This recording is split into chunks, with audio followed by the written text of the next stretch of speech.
Et soupçonner que ce sujet intéresserait beaucoup de personnes. La preuve, c'est qu'on est beaucoup ce soir. Fait que dans le cadre d'une réunion régulière, là, ça passerait pas. Là. D'habitude, j'essaie de ne pas prendre une présentation qui va demander questions-réponses plus qu'une heure. Fait que là, je pense qu'à ce soir, on va plus que ça. Tout comme vous, nous, les administrateurs et administratrices du Conseil des quartiers de Vanier, avons bien hâte d'entendre le plan de la ville sur le thème des logements sociaux. Donc, ce soir, nous sommes accompagnés de beaucoup de personnes de la ville, ainsi que de Alicia Despins, notre conseillère municipale de Vanier, et Marie-Pierre Boucher, qui est au comité exécutif et qui a le dossier de l'habitation. Que je cède la parole à Alexandra, qui va faire l'animation en salle. Merci beaucoup, Nicole. J'espère.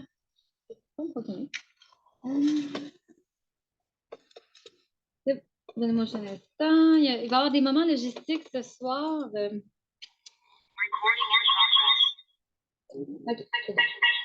Je vais partager l'écran.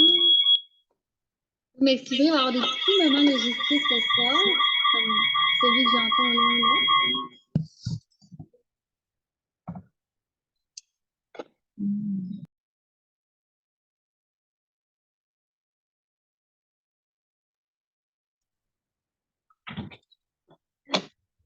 Bon, on va débuter dans un instant. Là, il y a un petit moment, justement, comme je dis. Mais là, ça semble correct. Priscilla, tu nous entends? Oui, très bien. OK, super. Bon, c'est bien. Il y a un moment logistique. Il va en avoir quelques-uns ce soir. Là, comme vous savez, c'est en hybride. Et c'est moi qui dois gérer la partie logistique en même temps que je vais faire un petit peu l'animation. En cours de soirée, je pense que ça va venir rondement. On dirait qu'à chaque fois, on se réhabitue. Donc, je me présente, Alexandra Mauger, je suis conseillère en consultation publique.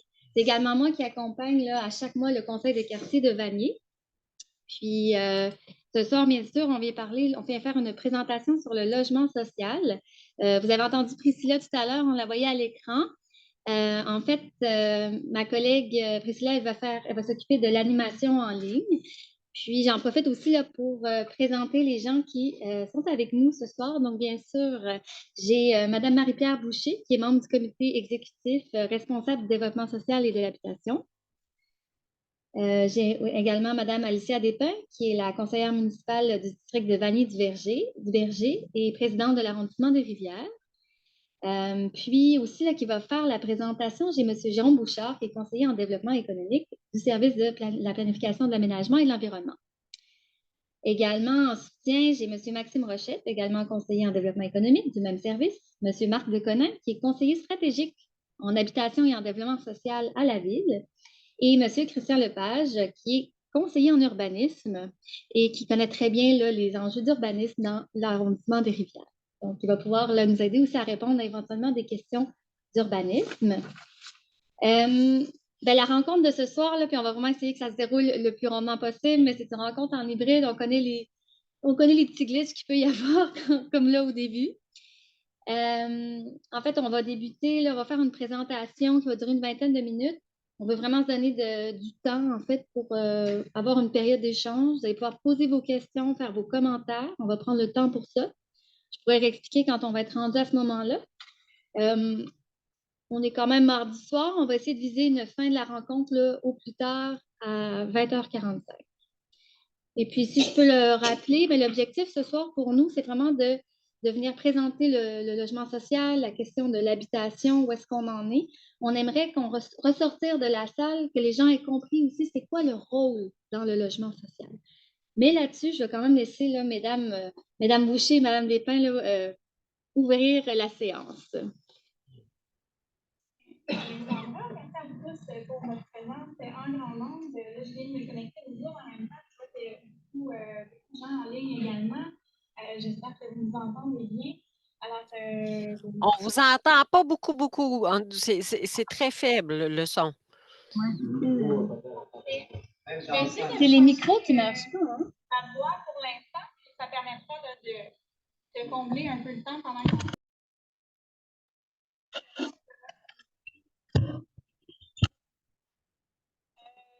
Alors, vous êtes présents en salle, vous êtes présents également. Dans la salle, on comprend pas mieux. Là. Vous m'entendez pas? Il n'y a aucun parlant qui fonctionne. Mais c'est ça, j'ai l'impression. Bizarre, hein? Ouais, c'est ça, j'ai pas de grosse voix. Tantôt, celui-là, il marchait, hein? Moi, j'ai une grosse voix, fait que c'est pas un bon, Ouais, mais c'est pas un bon test. On va s'organiser parce qu'il est branché là, on va être capable de. C'est pas ça, c'est les gens en ligne qui vont entendre. Ça va marcher. Ça marche mieux? Ah, ouais, mais En ligne aussi, j'imagine que vous m'entendez mieux comme ça. Alors, Oui. Ben, je vous remercie pour la 6e fois, mais de manière plus audible. Évidemment, vous êtes plusieurs citoyens, mais il y a aussi des gens, en fait, il y a presque l'entièreté du conseil des quartiers en personne. J'ai vu des gens de CIUS aussi. Merci d'être là. Les professionnels de la ville qui sont là pour répondre à vos questions. Alors, je les remercie pour leur Tu n'as pas besoin de caméra. pour préparer cette présentation-là. Et Mme Boucher, évidemment, qui est responsable du logement social.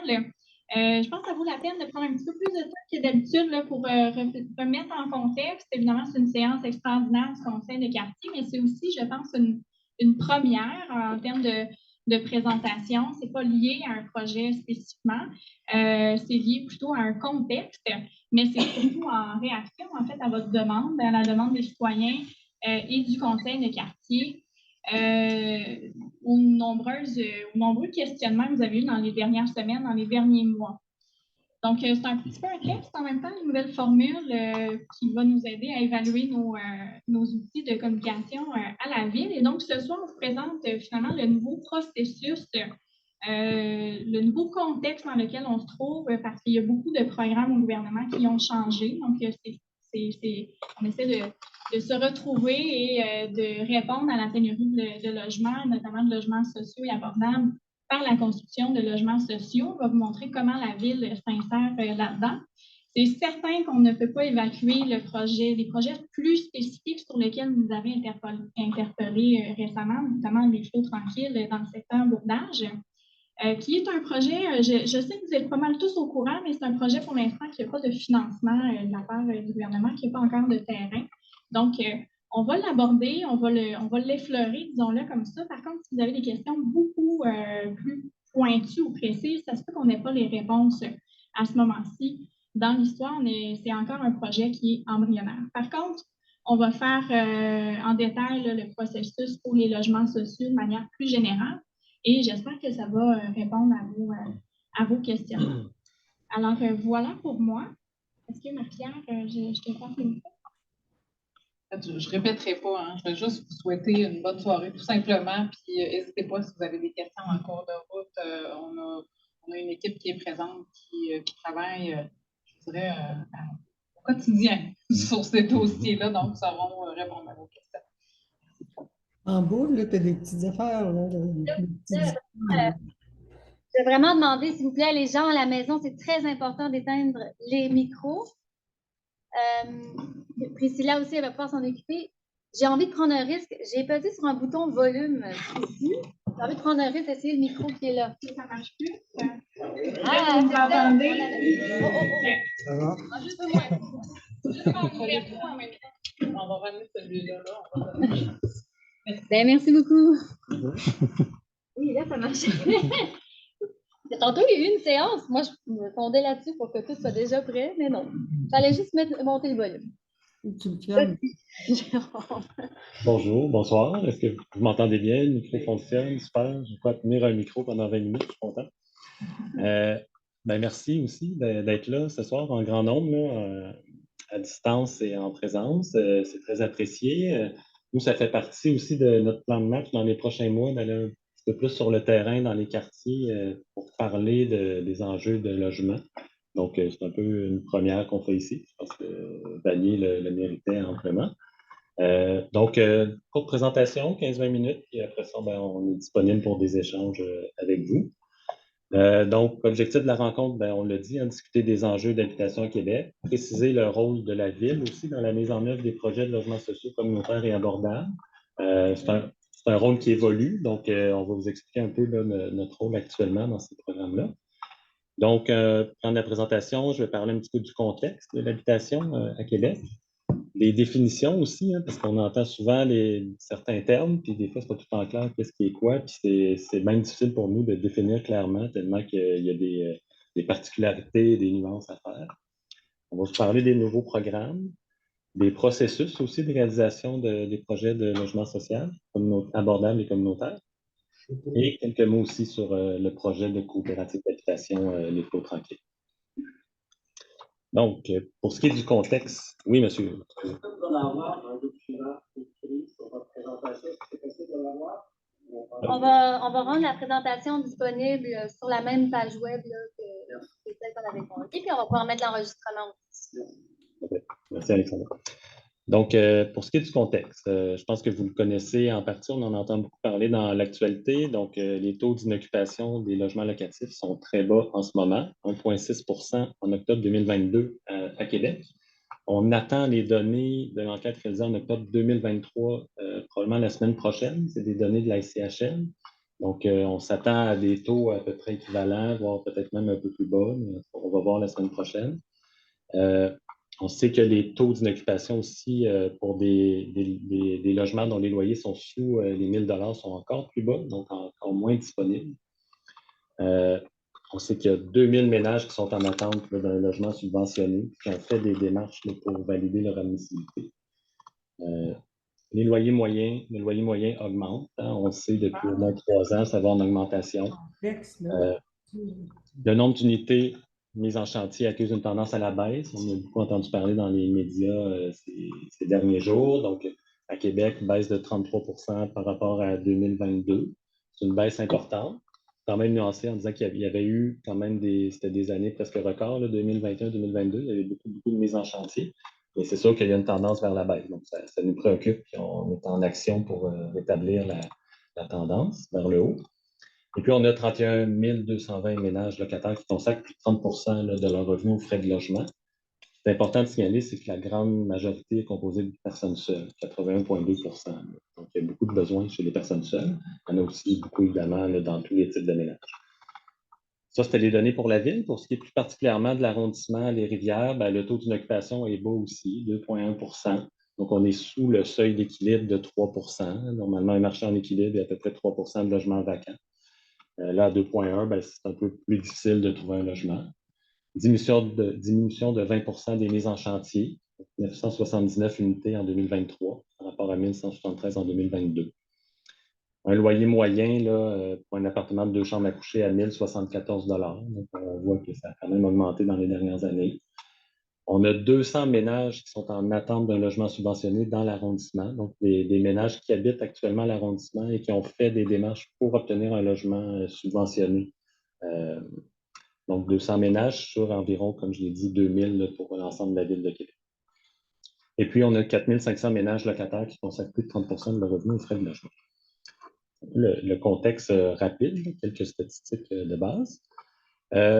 Donc, vous l'avez vu, il est de plus en plus difficile de se loger, particulièrement pour les personnes dont les revenus se situent en bas de l'échelle.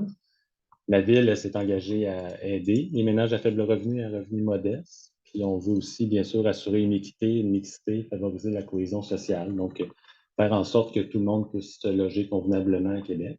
C'est dans cette optique-là qu'on a, l'automne dernier, lancé notre plan de mise en œuvre accéléré de la vision de l'habitation.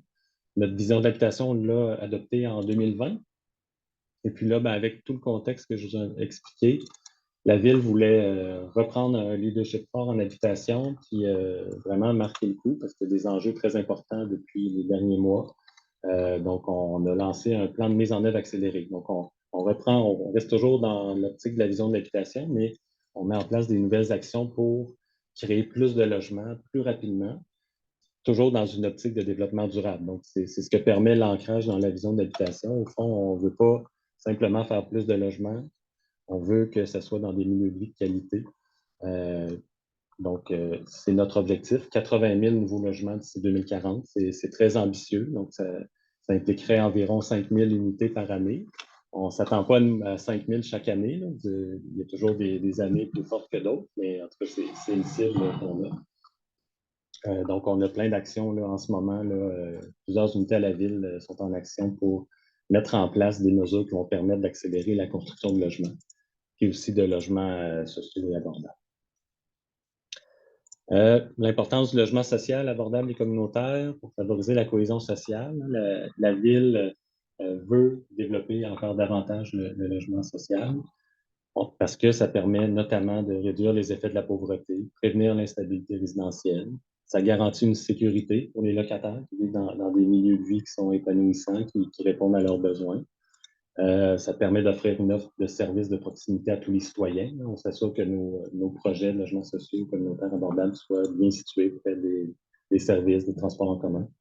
Ça favorise aussi l'intégration socio-professionnelle. Une fois qu'on stabilise la portion logement dans un budget, ben ça ouvre des portes à autre chose, ça laisse du temps, ça permet de peut-être s'intégrer dans une vie professionnelle ou au moins d'avoir plus de loisirs, etc. Ça assure un parcours résidentiel aussi, donc différentes options selon la situation du ménage. Puis ça facilite le développement de logements qui répondent aux besoins des familles, des personnes ayant des besoins particuliers. Au fond, on veut faire du logement social abordable communautaire parce que le marché à lui seul, il ne peut pas répondre à l'ensemble des besoins. Donc, c'est pour ça que ça prend une intervention publique pour s'assurer qu'il n'y ait pas de laisser pour compte, que tout le monde puisse avoir un logement qui répond à ses besoins. Alors, pour ce qui est des définitions, je ne vais pas entrer trop dans le détail parce que c'est très technique, il y a plein de subtilités. Mais si on réduit à leur plus simple expression, on pourrait dire qu'un logement social, donc c'est destiné à des ménages qui sont à faible revenu. Donc, par exemple, pour un couple, ça prend un revenu en dessous ou égal à 34 500 $. Le ménage locataire paie en général 25 de son revenu brut pour le loyer. Puis la balance, c'est payé par l'État via des programmes. Donc, c'est une subvention au loyer. C'est des logements qui sont principalement gérés par des OBNL, l'Office municipal d'habitation de Québec ou des coopératives. Ça peut aussi être dans le logement privé parce qu'il y a un programme de supplément au loyer qui est un peu l'équivalent. Donc, c'est des subventions qui sont données à un ménage qui est dans un logement privé et qui paie 25 de ses revenus pour le loyer aussi. Ensuite, le logement abordable, là, c'est destiné à des ménages à revenus modestes, donc entre 34 500 et 76 461 pour un couple. Donc, le ménage paie le plein loyer, mais c'est des loyers qui, en général, sont inférieurs au loyer médian. Puis, il y a des subventions par des programmes gouvernementaux à la construction. Et encore là, sont principalement gérés par des OBNL, l'Office municipal d'habitation et des coopératives. Puis aussi le terme logement communautaire qu'on emploie. Donc, les logements communautaires, ça peut être autant du logement social qu'abordable. Donc, ça fait référence à des logements qui sont administrés par des OBNL ou des coops d'habitation. En général, c'est des initiatives qui viennent du milieu. Puis dans ces logements-là, ces projets-là, les locataires s'impliquent dans la gestion. Sur une coopérative des OBNL, il y a une implication dans le milieu de vie. C'est pour les définitions. Différents programmes que vous avez peut-être entendu parler. Donc, on a longtemps travaillé, peut-être même avant les programmes qui sont nommés là. Il y a le programme HLM qui a contribué à la construction de plusieurs milliers de logements sociaux à Québec, là, particulièrement dans les années 70, 80, jusqu'en 94. Par la suite, à partir de 97, c'est le programme Accès-Logis qui a permis la réalisation de à peu près 6 000 logements à Québec. Et puis là, il y a d'autres programmes qui ont vu le jour plus récemment. Le programme d'habitation abordable Québec, je vais en parler plus loin. L'initiative pour la construction rapide de logements, les CRL du gouvernement fédéral. Il y a aussi ce qu'on appelle des fonds fiscalisés. Donc, c'est des institutions comme Desjardins et le Fonds de solidarité FTQ qui se sont vus allouer un financement de la part du gouvernement du Québec pour réaliser des unités aussi de logements abordables. Donc, plusieurs programmes en vigueur. Chacun a ses modalités. Des contributions de la ville qui peuvent être variables aussi selon les programmes, différents intervenants. Mais c'est le même objectif de favoriser la construction de logements sociaux et abordables. Le changement qu'on veut vous expliquer, c'est que, au fond, comme j'expliquais, de 2002 à 2022, la Ville de Québec était mandataire dans le cadre du programme Accès-Logis. Donc ça voulait dire que la Société d'habitation du Québec, donc le gouvernement du Québec, allouait un nombre d'unités à la Ville. Puis la Ville était responsable de la sélection des projets. Donc, elle avait un rôle important donc dans la sélection, dans la mobilisation des acteurs du milieu pour réaliser des projets qui répondent aux besoins des différents quartiers. Donc, pendant 20 ans, c'est quand même, on a construit beaucoup de logements dans le cadre de ce programme-là. En 2022, ben, c'est la fin du programme Accès Logis. Donc, le gouvernement l'a annoncé. Donc, on écoule les dernières unités qui avaient été attribuées dans les budgets pour laisser place à des nouveaux programmes. Donc, le programme d'habitation abordable Québec, le FAC, et des fonds fiscalisés. Avec les nouveaux programmes, ben là, le rôle de la ville mandataire n'existe plus. Il n'y a plus de ville mandataire. Donc, les trois, là, c'était Montréal, Gatineau et Québec. Donc là, il n'y a plus aucune ville qui a un rôle de mandataire. Donc, les projets sont soumis lors d'appels de proposition. C'est le gouvernement qui lance des appels de proposition. C'est les milieux qui soumettent des projets. C'est la SHQ qui évalue les besoins, qui fixe les critères d'admissibilité, qui analyse et qui approuve les projets. Puis ce rôle-là, ben, il est délégué à Desjardins et à la FTQ pour les fonds fiscalisés. Vous voyez, c'est une réalité un peu plus complexe qu'avant. Avant, on roulait avec un programme. Donc, ça allait assez bien. Là, il y a différentes initiatives qui voient le jour. Donc, la ville, elle a un rôle diminué. On n'est pas satisfait de ça. On fait beaucoup de représentations, puis on veut retrouver un rôle accru en habitation. C'est important pour nous. On pense qu'on est les plus à même de connaître les besoins sur le territoire, puis de savoir où localiser les projets. Donc, le bon projet au bon endroit. Et on ne pense pas que c'est de façon centralisée par le gouvernement que ça peut être fait aussi bien. Et donc, malgré un rôle diminué, la part de financement exigée de la part des municipalités a augmenté. Donc, on nous demande plus de financement, mais on a un rôle moins important. Donc, les programmes en vigueur, les principaux, le FAC, Programme d'habitation abordable Québec, c'est un programme pour des familles, des personnes seules, des aînés, et aussi des personnes qui ont des besoins particuliers. La subvention peut aller de 10 à 60 du coût de construction, selon la durée de l'abordabilité. On peut y aller sur 15 ans, 20 ans, 25 ans. Puis il y a une subvention de la ville qui correspond à 40 de la subvention de la SHQ. Là, on voit les loyers maximaux. Donc, c'est relativement bas comparé au marché. Donc, un studio, c'est 190 $. Par exemple, un logement de 2 chambres à coucher ne peut pas être plus de 1014 $. Ensuite, les fonds fiscalisés, ça se ressemble un peu. Donc, toujours pour des familles, personnes seules, aînées ou des personnes avec des besoins particuliers. Là, la subvention, c'est 50 du coût du projet pour une abordabilité sur 35 ans. La subvention de la ville correspond à 20 du coût du projet. Je ne vais pas aller trop dans les technicalités, c'est juste pour vous donner un aperçu. Les loyers maximaux dans le cadre des fonds fiscalisés sont un peu plus élevés. Donc là, on est vraiment dans du logement abordable. Puis il pourrait éventuellement y avoir des subventions avec le programme de supplément de loyer dans ces projets-là. Mais ce n'est pas attaché dès le départ. Donc, il pourrait y avoir des ménages à très faible revenu qui habiteraient dans ces nouveaux projets-là avec une subvention, le programme de supplément de loyer. Le processus, ça a l'air complexe comme ça à première vue. C'est assez simple. On peut regarder donc comment on réalise un projet. Au fond, ça part d'une initiative du milieu, donc des gens qui se mobilisent, des organismes dans les quartiers, sur le terrain, qui identifient un besoin en habitation, qui a un terrain, un site où réaliser ce projet-là. Après ça, le projet commence à prendre forme concrète, de plus en plus concrètement. Donc, conception de plan préliminaire d'implantation. Après ça, il y a une vérification auprès de la ville pour obtenir une orientation. Donc là, on comprend que la ville contribue quand même de façon importante au projet. Donc, elle doit se positionner sur le concept préliminaire du projet à un stade quand même en amont. Qu'est-ce qu'elle fait, la ville, à ce moment-là? C'est tout simplement s'assurer que le projet va bien répondre aux besoins. Donc, on regarde les ménages qui ont fait des démarches pour avoir un logement subventionné. Est-ce qu'il y en a dans ce secteur-là? On regarde les données du recensement. On peut consulter des organismes, le CIUS, pour justifier des besoins particuliers, par exemple. En général, il y a toujours des besoins, puis on confirme toujours la pertinence du projet.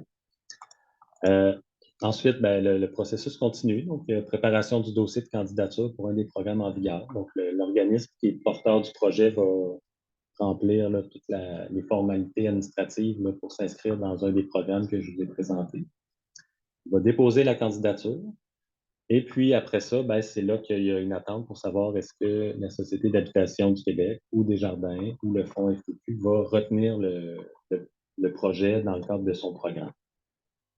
Pour le projet de la coop des flots tranquilles dont on va parler dans quelques minutes, on est rendu à ce stade-là au fond. Le projet est déposé, et on attend une réponse de la SHQ.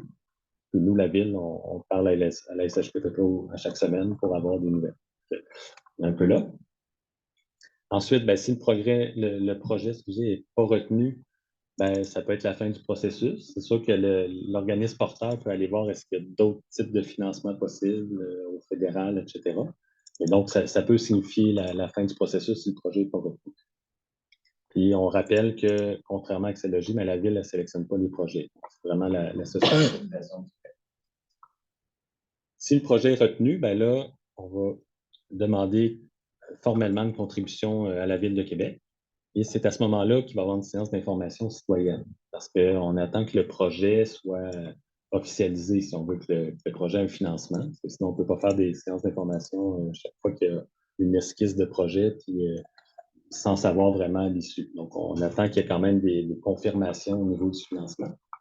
Après ça, ben, il y a un engagement de contribution via une résolution du Conseil d'agglomération et l'adoption d'un règlement spécial en vertu de l'article 74.4 de la Charte de la Ville de Québec qui permet là, de réaliser des projets de logements sociaux communautaires et abordables sans nécessairement avoir à se plier à des règles de zonage. Donc, pour le logement social, c'est une priorité, donc on peut aller de l'avant avec ces projets-là, c'est ce que permet l'article 74.4. Et après, ben, c'est le lancement du projet. Voilà, donc on en arrive au projet de coopérative d'habitation Les Flots Tranquilles. Donc, on le rappelle, ce n'est pas un projet de la Ville, c'est un projet d'un organisme porteur, une coopérative d'habitation. Donc, le promoteur, c'est la coop d'habitation Les Flots Tranquilles. Le propriétaire du terrain, c'est un propriétaire privé, hein, puis je pense que vous connaissez le secteur. Donc, c'est sur la rue Bourdage, près des rues Isabelle Aubert et Monseigneur Plessis. Le projet qui a été déposé, ben, c'est un projet mixte. Donc, on parle de 72 logements locatifs. Un CPE qui est inclus dans le projet pour le moment, donc de 80 places qui seraient au rez-de-chaussée pour répondre aux besoins des familles du secteur et des éventuelles nouvelles familles qui vont intégrer ce projet-là. Un projet de 7 étages qui correspond à la hauteur là, des bâtiments avoisinants. Le stationnement, 55 cases intérieures, donc c'est un ratio de 76 cases par logement. C'est un ratio qui est élevé là, pour les projets de logements sociaux communautaires. D'habitude, on est autour de 0,25, ou en tout cas un peu plus haut que 0,25, mais on essaie de diminuer le ratio de stationnement dans une optique de lutte au changement climatique, de réduire un peu la portion de l'automobile, d'inciter au transport en commun. Donc là, il y a quand même un ratio élevé pour peut-être que ça va permettre peut-être qu'il n'y ait pas non plus trop de débordements sur rue pour les locataires qui vont résider là. 55 d'air verte protégé. Donc, ça veut dire que sur le site, il va y avoir une aire verte, donc propice au verdissement. La norme minimale, c'est 20 Donc, encore là, l'aire verte est plus importante que la norme minimale. Les typologies, donc on voit qu'une bonne proportion des logements, ça va être des 4,5, donc des 2 chambres à coucher. Il y a quand même 25 pour des 3,5. Donc, vous l'avez vu, il y a des besoins importants pour les personnes seules. Donc, on essaie de toujours inclure des logements, des plus petits logements. Puis, il y a quand même quelques grands logements, 5,5, 6,5, qui vont pouvoir répondre aux besoins des familles, notamment. Alors, pour ce projet-là, ben, pourquoi le projet de coopérative Les Flots Tranquilles a-t-il reçu une orientation favorable des instances de la Ville? Ben, on pense qu'après validation, ça répond effectivement aux besoins du secteur. Très important. Le projet s'inscrit dans notre vision de mixité socio-économique de la Ville. On essaie qu'il y ait des projets de logements sociaux un peu partout dans les quartiers, dans chaque quartier. Le site est bien desservi aussi. Les modes de transport, il y a des services à proximité qui, donc, par sa localisation, c'est un projet qui s'inscrit bien dans la vision de développement durable. Puis pourquoi le zonage du terrain? C'est des questions qu'on a régulièrement entendues, c'est pour ça qu'on les met dans la présentation. Mais pourquoi le zonage du terrain ciblé n'a pas été modifié pour permettre cet étage lors de l'entrée en vigueur du programme particulier d'urbanisme Manuel Laurentien? Certains d'entre vous sont au courant. Il y a une démarche dans les dernières années qui a mené au PPU Amel Laurentien. Ben, c'était que la coopérative, n'étant pas propriétaire du terrain, la Ville ne souhaitait pas donner tout de suite un zonage de 7 étages à un propriétaire privé. On voulait que ce soit un projet de logement social. Donc, c'est sûr qu'on augmentait les chances de réaliser un projet de logement social en attendant qu'on ait un projet plus concret qui soit déposé. Et après ça, ben, d'utiliser notre article qui nous permet de modifier le zonage pour un projet de logement social et communautaire. Donc, c'est très rapidement. Donc, c'est la fin de la présentation. On reste disponible, bien sûr, pour échanger avec vous sur les différents aspects, les différents enjeux du logement. Puis, est là. Donc, merci. Donc, merci beaucoup. On est rendu un peu comme ça. Ah, c'est le mien qui fait ce bruit-là. Ah, c'est fun. Je vais prendre celui-là d'abord. Non, pourtant, j'ai juste mon sac. Ah, voilà. OK. Donc, merci beaucoup pour les présentations. On va maintenant passer à la période de questions et de réponses. Là, on comprend qu'on a des gens en ligne. J'ai vu qu'on avait, Priscilla, dis-nous, on a combien de personnes en ligne? On est au-dessus d'une quarantaine en ligne, là. OK, super. Puis en plus, on a une personne qui est présente par téléphone à distance. Oui. Donc, on comprend qu'on va essayer d'être patient. On va alterner les questions en salle avec les questions en ligne. Pour les personnes qui sont en ligne, on vous encouragerait, là, vu que vous êtes vraiment beaucoup, à utiliser l'outil QR. L'outil QR, là, vous allez le voir au haut de votre écran ou au bas de votre écran. C'est vraiment écrit Q et R. S'il n'est pas là, vous avez juste à cliquer sur les 3 petits points et vous devriez le voir apparaître. Si vous souhaitez poser votre question à l'oral, c'est possible aussi. Donc, il faut lever la main. Et lever la main, c'est soit qu'on le voit directement, c'est selon la version là, quel appareil vous utilisez. Sinon, dans Réaction, vous devriez voir aussi l'outil Lever la main. Là-dessus, Priscilla va m'aider à prendre les questions en ligne. Elle va pouvoir lire les questions du QR, puis également attribuer des droits de parole aux gens là, qui lèvent la main. Pour les gens en salle, vous voyez qu'il y a un micro. Ça va être vraiment important, s'il vous plaît, de se déplacer au micro et de bien parler au micro pour que les gens à distance également là, puissent entendre vos questions et l'ensemble des échanges. Pour ces échanges-là, évidemment, je vais vous demander à tout le monde, j'ai bien confiance en vous, mais restons respectueux. On est dans l'échange. On a des gens ici, c'est les professionnels de la ville. Ils sont là, viennent avec tout en respect pour vraiment donner des éclaircissements là, sur la question du logement social. Et puis, vous avez également là, vos élus qui sont à l'écoute avec vous ce soir. Je pense qu'il y a des gens qui vont peut-être partir en cours de route. On aimerait ça. C'est la première fois qu'on fait cette présentation-là. Dès demain matin, en fait, j'aimerais vous envoyer un formulaire d'évaluation en ligne où est-ce que vous allez pouvoir faire là, vos commentaires. Donc, juste vous en rappeler, là, puis demain, vous allez pouvoir apparaître ça dans votre courriel. Donc, voilà. Je pense que ça fait le tour. Essayons aussi là, de rester bref là, dans les interventions. Au besoin, là, je vais devoir demander là, d'écourter un petit peu. Voilà, c'est tout. Donc, on peut débuter. Si les gens en salle veulent se lever, vous pouvez aller vous mettre au micro. Je vois quelqu'un qui se lève. Bon, on va commencer une fois en salle, puis après ça, on regardera en ligne. Donc, allez-y, monsieur. Et puis également, là, si vous êtes à l'aise, vous pouvez vous présenter, indiquer pourquoi vous êtes présent ici ce soir, puis allez-y avec votre question. Mon nom, c'est Paul Hollande. J'habite évidemment tout près du secteur des Clos Tranquilles. C'est un secteur qui, au fond, présente des caractéristiques que vous connaissez tous très bien, j'imagine. C'est un secteur qui, là, on entend en fait que la décision est ni plus ni moins prise, que tout serait décidé et qu'au fond, le projet va aller de l'avant. C'est un peu ce qu'on entend dans le cadre de votre présentation. La question qu'on se pose, je vous dirais que je me pose, avons-nous fait le recensement des terrains disponibles dans le secteur touché, en fait, par ce projet-là? Y avait-il d'autres terrains qui auraient été davantage intéressants? La question, on comprend bien que le terrain lui-même est assez onéreux. On sait comment on peut valoir ce type. Et je sais qu'il y a une disposition pour permettre à des projets de bénéficier de subventions additionnelles. C'est correct, c'est pas tout ça qu'on remet en question. Là. L'autre élément, c'est que si oui, vous avez fait un recensement des terrains disponibles, quels sont-ils? Quels sont ces terrains-là? Et au fond, on se demande, nous, l'impact sur la sécurité, le transport, le déplacement que va entraîner le projet lui-même. Et puis, On regarde le profil démographique, au fond, de notre secteur.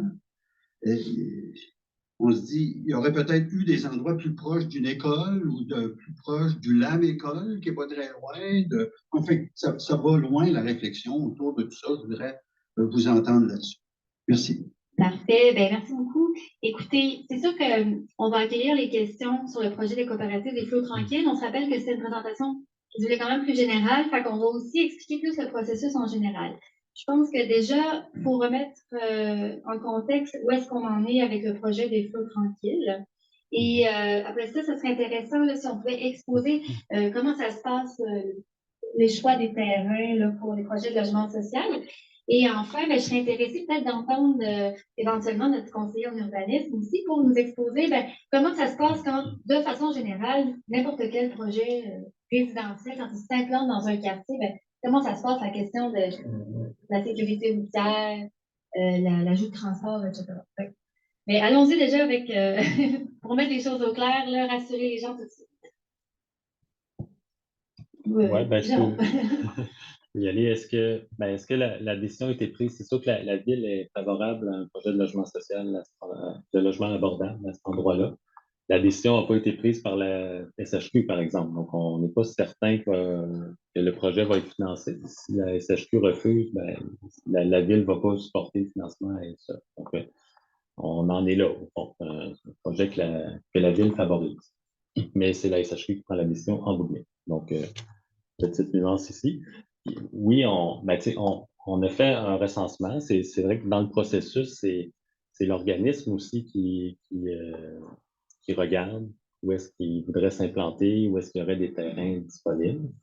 Nous, à la Ville, on regarde bien sûr les terrains disponibles. Il n'y en a pas tant que ça non plus. Oui, on en voit. Il y a l'air d'avoir plein de terrains vacants, mais dès qu'on cherche un peu, soit qu'il y a des contraintes, soit qu'ils ne sont pas disponibles, soit qu'ils ne sont pas à vendre, soit que le propriétaire veut les garder. Il y a plein de...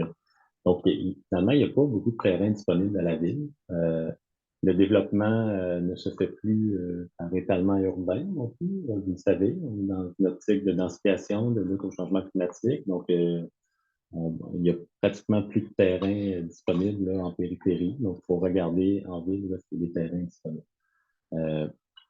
Donc, c'est un peu ça. C'était en collaboration avec l'organisme, puis il n'y a pas beaucoup de terrain. C'est là que l'organisme trouvait que c'était le plus propice pour son projet pour répondre aux besoins des familles, entre autres. Donc, je pense que c'est la première partie puis le profil démographique, évidemment, on le regarde quand on regarde les besoins, puis on pense qu'effectivement, c'est le bon endroit qui va permettre de répondre aux besoins, au profil des gens du secteur. C'est pour l'autre partie de la question. Oui, merci beaucoup. Christian. Et je vais tenter de faire une réponse un tant soit peu cohérente, là, parce que je voudrais la mettre dans un contexte plus général et pas en particulier sur le projet Le Flot Tranquille, parce que vous savez, le projet n'est pas encore, le financement n'est pas encore obtenu. Donc, je vais y aller avec une réponse plus générale. Alors, comme dans n'importe quel projet, que ce soit du logement social, que ce soit du logement abordable ou tout autre type de projet de logement, en fait, c'est que dans un projet je dirais, de cette envergure-là, la Ville va examiner différents éléments en matière d'urbanisme pour voir la manière dont il peut s'intégrer ou aussi les impacts qu'il peut y avoir dans le milieu. En général, ce que l'on fait, c'est que dépendamment de la nature je dirais, des impacts qui sont perçus, c'est qu'à l'occasion, on peut, par exemple, réaliser des études avec le service de transport de mobilité intelligente, des études d'impact sur la circulation. On peut regarder également l'impact qu'il peut avoir le projet sur le stationnement sur rue. Peut-être que parmi vous a déjà assisté à des projets comme ceux-là. On va à ce moment-là évaluer qu'est-ce qui est possible de faire au niveau de la réglementation de stationnement sur rue. On va voir aussi également en termes d'impact sur la circulation, est-ce qu'il y aurait des réaménagements à faire particuliers en termes de géométrie de rue, en termes de phasage de feux de circulation, en termes de signalisation au niveau des stops, etc. D'ailleurs, hier, j'ai participé à une rencontre qui portait justement là-dessus. Là. Il y a eu le cas de Val-Bélair, pour lequel il y a eu un grand nombre d'unités de logement qui s'est ajouté au cours des dernières années et on en prévoit 900 logements supplémentaires dans le quartier de Val-Bélair. Il y a justement une étude qui a été faite là, qui montre quelles sont les actions que la Ville peut poser. Alors, c'est le genre d'intervention, d'action que la Ville peut faire à ce moment-là pour s'assurer que le projet, quand il s'intègre dans un milieu, à ce moment-là, c'est qu'on puisse adapter le secteur en conséquence. Donc, vous comprenez que densification, oui, c'est bien, mais pas à n'importe quel prix, pas n'importe quelle façon. On parle plutôt de cohésion sociale, on parle aussi d'intégration, de telle sorte que tout le monde puisse y trouver, je dirais, un milieu harmonieux avec je dirais, les compromis qu'il faut faire aussi. Vous le comprenez, la densification amène tout un taux de préoccupation, d'inquiétude et tout ça. Mais dans un projet de cette envergure-là, comme les flots tranquilles ou un autre projet, c'est aussi les préoccupations que la Ville a. On parlait de localisation pour les écoles ou pour les parcs ou tout ça. Ça fait partie des critères qui sont dans les critères de sélection pour les projets. En termes d'urbanisme, d'une manière plus large, je dirais, pour le secteur de Vanier, vous savez qu'on est dans le secteur ici, dans le programme particulier d'urbanisme. Donc, un programme particulier d'urbanisme qu'on appelle communément le PPU, c'est en fait un petit plan d'urbanisme dans le grand plan d'urbanisme de la Ville. Et c'est là qu'on va identifier quelle est la vision de développement qu'on veut pour un secteur, en particulier un secteur stratégique de développement. Le PPU Laurentien, Amel Laurentien, c'est en quelque sorte comme, il ne faut pas se le cacher, mais en quelque sorte comme un prolongement du centre-ville existant. Okay? Donc, la ville continue à se développer, etc. Et puis, il s'agit de faire ça de manière cohérente, intelligente, et qu'on puisse être dans un milieu, je dirais, agréable à vivre. Donc, il ne faut pas se le cacher, hein, le terrain qui est un propriétaire privé en ce moment pour les flots tranquilles, c'est un terrain qu'éventuellement, il va être à vendre. Il est déjà à vendre en ce moment. Donc, que ce soit un projet de logement social ou n'importe quel autre projet, éventuellement, il faut s'attendre à ce qu'il y en a un qui se soit développé. Là, ce qui est intéressant, c'est qu'on en a un qui est connu. OK? Donc, on est en mesure, donc, comme dans n'importe quel autre projet, de poursuivre les négociations avec le promoteur. On est soucieux d'assurer une bonne intégration d'un projet dans un milieu, comme par exemple, on parle de hauteur, on parle de distance pour les résidences à l'arrière, ou que ce soit les condos à côté. Donc, c'est le genre de choses pour lesquelles on veut s'assurer que le projet s'intègre au mieux dans un secteur. Augmenter les distances, assurer des mesures de mitigation. Quand je parle de mesures de mitigation, c'est des mesures d'atténuation des impacts. Ça peut être la plantation d'arbres, ça peut être des haies, ça peut être des clôtures, ça peut être tout un paquet d'interventions qui fait qu'on va minimiser l'impact d'arrivée d'un nouveau bâtiment dans un secteur. Là, il y a tout un nombre d'interventions comme ça et d'analyses, d'études qui sont faites par la Ville pour en arriver à faire un projet qui soit le plus adapté, le mieux intégré possible dans son quartier. Je ne sais pas si... C'est très complet, merci beaucoup, Oui, Christian. bon, excusez, je me suis lancé, là, mais ce que je veux dire par là, c'est que c'est un processus qui est réfléchi, pour lequel il y a plusieurs professionnels. On est accompagné, on fait différentes interventions, analyses. Ce qui n'est pas évident, c'est d'agir en amont au niveau des interventions. C'est-à-dire que, par exemple, au niveau de l'impact sur la circulation ou le stationnement, c'est difficile d'anticiper comment est-ce que ça va se comporter, tous ces mouvements-là. Donc, à ce moment-là, on est plus en mode réactif ou en mode adaptatif. OK? Mais je dirais là-dessus, inquiétez-vous pas dans le sens qu'il y aura toujours des ajustements en cours de route aussi pour le flux de la circulation ou pour la sécurité des piétons. Vous savez, sur Monseigneur-Plessis, justement, il y a eu prolongement de trottoir, des interventions comme ça qui se font au fur et à mesure là, de la réalisation des projets. Merci beaucoup. On va poursuivre. Juste avant, là, je vois les gens Clémentin, mais on a plusieurs questions en ligne. Et aussi, il y a une personne par téléphone, je pense que j'ai oublié de préciser. La personne par téléphone, là, si vous souhaitez lever la main, c'est étoile 9. Et si vous voulez ouvrir votre micro, c'est étoile 6. Donc, Priscilla, on prendrait une question en ligne, s'il te plaît. Oui, alors voilà, on a Mme Hainaut qui nous demande pourquoi un CPE de 80 places alors qu'il serait vraisemblablement prévu un CPE dans l'édifice excusez-moi, j'ai perdu, dans l'édifice de la CNEST actuellement en transformation. D'ailleurs, qu'en est-il du projet de transformation de la CNEST sur Bourdage? OK, merci Priscilla. Mais là, je sens qu'on s'éloigne un petit peu de notre sujet On principal. s'éloigne, hein? Mais Oui. peut-être, Christian, en 30 secondes, une réponse là, sur le développement de ce secteur-là. Non, on s'éloigne. Mais, mesdames et messieurs, s'il vous plaît, on est à votre écoute. Hein? Puis on va pouvoir répondre on va répondre à la question. Mais le sujet de la soirée de ce soir, c'était le logement social en général. On est prêt à développer sur les flots tranquilles, mais c'est certain qu'on n'était pas préparé ce soir pour parler du PPU Wilfrid Amel-Laurentien ou tous les développements à venir dans le secteur. Heureusement, c'est pour ça que j'ai demandé à Christian d'être là. Il peut répondre, mais rapidement, s'il te plaît, Christian. J'aimerais ça être plus précis, mais je dirais, là où on en est dans le projet comme tel, là, il y a eu la dérogation mineure qui a été accordée là, pour les ratios de stationnement intérieur-extérieur. De CNSST ici. Oui, c'est ça, la CNSST. Pour ce qui est d'un projet de CPE, pour l'instant, il faisait partie du projet. Ça reste à confirmer. On n'est pas encore à l'étape de délivrance des permis. Puis, il y a on est dans le territoire de la Commission d'urbanisme et conservation de Québec également. Donc, le projet doit faire... doit être accepté par la Commission d'urbanisme aussi en matière de protection du patrimoine. C'est un bâtiment patrimonial. Aussi, il faut le rappeler. Donc, le projet doit être d'abord accepté par la Commission d'urbanisme et puis les étapes vont se poursuivre, là, mais je ne suis pas plus au fait que ça là, pour l'instant du projet. Je me suis chargé là, de traiter la demande de dérogation mineure, mais par la suite, là, je ne suis pas à jour. Là, vous m'excuserez, mais je ne suis pas à jour là, dans le dossier. Parfait, merci. Une autre question peut-être moins ciblée, qui est d'ordre plus général, là, qui est intéressante. On a Mme Provencher qui nous demande. Oui?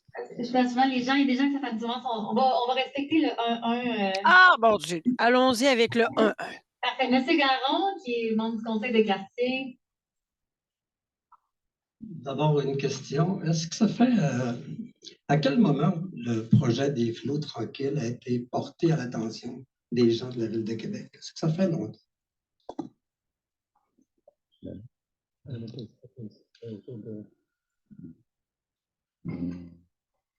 Je dirais, monsieur, c'était au cours de l'année 2023, je pense. C'est au printemps 2023 environ qu'on a été approché la première fois.